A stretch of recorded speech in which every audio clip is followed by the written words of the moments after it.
It is Election Day Eve, and all eyes are on the presidential race. Both candidates have been fighting for your vote, and less than 12 hours from now, polls will open nationwide for you to decide who is best to lead the United States. Good evening, everyone. I'm J.C. Monahan.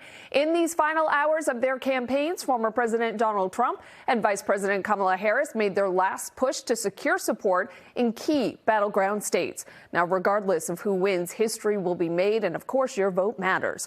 We have team coverage tonight on the race for the White House that has been unlike any other.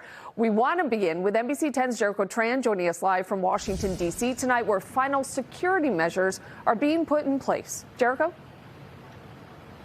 Well, JC, we are just hours away from Election Day, and those security preparations are in full swing. You can see more fencing was brought in here, and it's all going to be placed right here, just steps away in front of the White House. Walk with me down Pennsylvania Avenue, though. I want to show you some of the businesses that have already boarded up. This is a coffee house right here, and we've seen some businesses that are boarding up further down the block. There are also other businesses that have decided not to board up. A place known for high security measures, D.C. locals are no stranger to an increased police presence. That's what you get for living in the political city, you know. But now there's an additional reminder for possible political upheaval as some businesses surrounding the White House board up.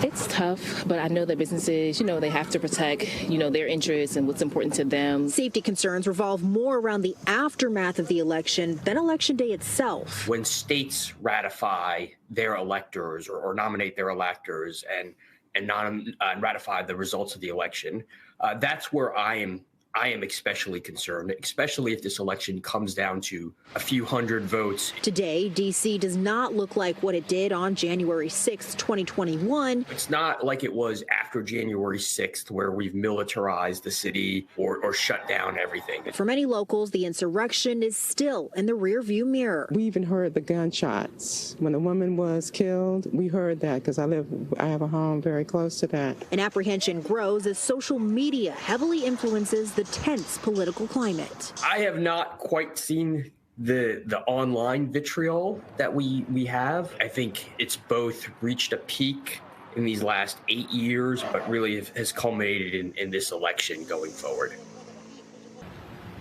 And right now, Metropolitan Police say that they are not monitoring any credible threats, but they are prepared to partner with state and federal agencies in the event that something happens. In Washington, D.C., Jericho Tran, NBC 10 Boston. Jericho, thank you. D.C. is also where Vice President Kamala Harris will be holding her election night watch party tomorrow night. And that's where we find our political reporter, Matt Pritchard. He continues our team coverage now.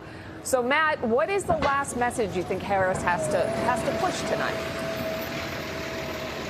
Yeah, JC, the vice president really is trying to show that momentum is on her side, that they feel like there is a wave headed their way as the evening goes on tomorrow night, hoping for a victory that sends Kamala Harris to the White House. But as you can see behind me, preparations are underway here at Howard University. Snowplows being lined up. Security will be at a max level, gearing up for what should be an exciting election night all across the country. The campaign trail nearly at its end. Vice President Kamala Harris wrapping up her 2024 presidential bid just months after it began, targeting Pennsylvania and its critical 19 electoral votes. We are optimistic about the future of our country, that we love our country, and that's what this fight is about. Harris shedding her self-given underdog title in the election's final days, feeling a sense of momentum as polling suggests reliably red states like Iowa and North Carolina may still be in play. Now, surrogates and party insiders voicing optimism after weeks on the trail. The energy and the 90,000 volunteers nationwide in the 7 swing states are telling a story that Democrats are enthusiastic about this. A lot of momentum, a lot of energy for Harris. That's what I'm seeing, in Michigan, where I was, in Pennsylvania, where I was, and certainly here in New Hampshire. But political analysts say otherwise. The math is so tight in this race for the presidency that every electoral vote matters. Anticipating razor-thin margins that will come down to just a handful of states. If there's a big amount of new voters, we might get a blowout, but if there's not, it's going to be really, really tight. A sense of uncertainty that's likely to stretch through Tuesday and beyond.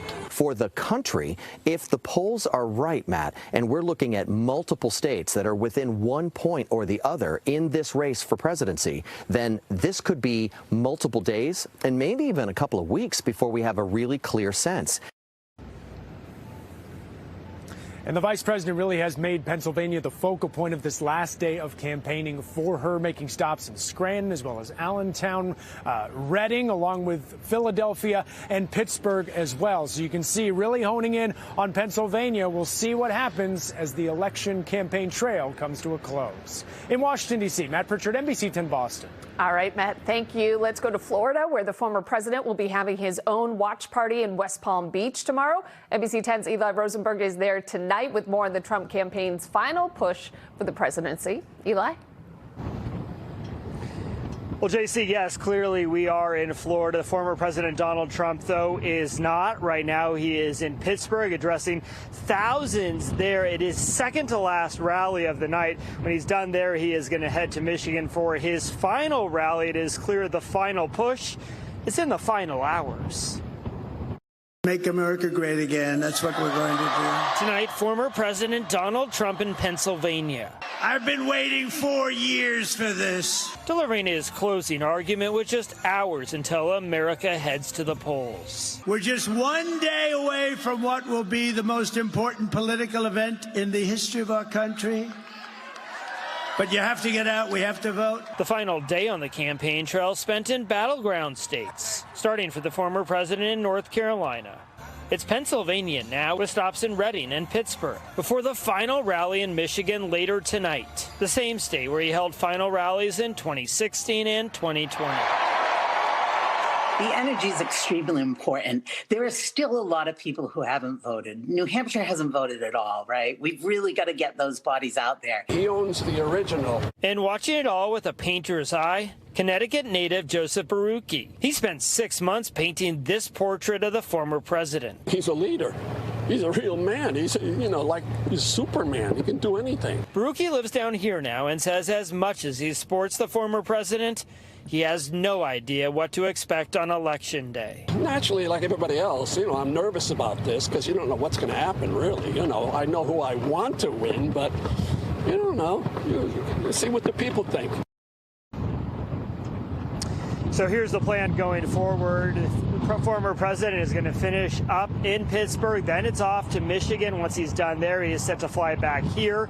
NBC has learned he'll be casting his votes tomorrow in the area here. Then it's a watch party at Mar-a-Lago where he'll watch the results come in. Live in Palm Beach, Florida, Eli Rosenberg, NBC 10 Boston.